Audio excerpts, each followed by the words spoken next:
I don't know if you've ever seen this before. I've never seen something like this before. Essentially, what happens is Johnson & Johnson's hepatitis C drug, Olysio, just gets absolutely crushed. And they knew it was going to happen. They'd been signposting it, but they essentially tuck in hepatitis C revenue right in there with your like net of items, which are usually just going to be divestments and acquisitions. But a couple of times in this call, they're listing, oh, well, if you ignore divestments, acquisitions, and also hepatitis C, and I'm just sitting there like, well, is that cheating? Can you do that? I think it would definitely be cheating if they said ignore the benefit for this year, but continue the drag on it this year, but embrace the benefit that you had in 2014 from it.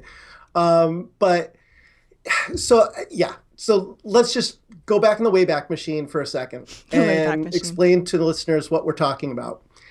In late 2013, two companies were in a major horse race to reinvent patient care in hepatitis C. Those two companies were Johnson & Johnson, which is developing Olysio, and Gilead Sciences, which was developing Sovaldi. Olysio won FDA approval, I believe, in November of 13, and Sovaldi won it in December of 13.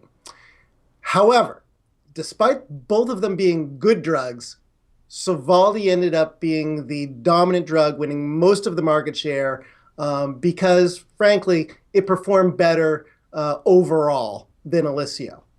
That being said, doctors did discover that if they took Olysio and combined it with Sovaldi, it worked really well in patients that had tough-to-treat hepatitis C.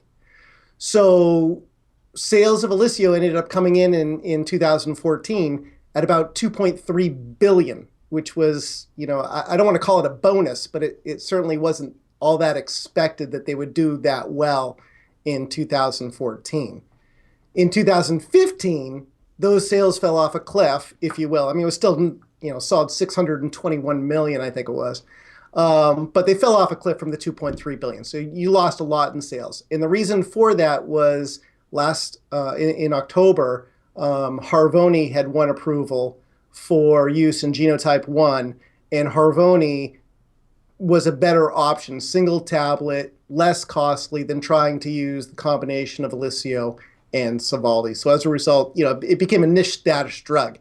So Johnson's trying to say, okay, listen, that was kind of a one-time event on the drug front. Olysio sales surge and then they fall. So maybe just don't count that when you're looking at our performance.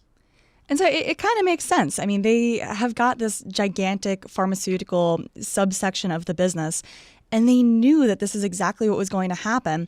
And they didn't want to say, look at how much our pharmaceutical unit is tanking, because that's not really the case. What are some of the growth drivers here that stood out to you in the pharmaceutical unit?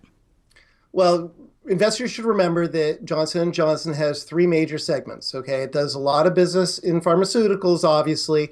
It also does a pretty good amount of business in medical devices, and then it also has a 13 billion or so a year business in consumer goods, where it sells brands like Band-Aid and Listerine. Of course, that's why most people know the Johnson & Johnson name.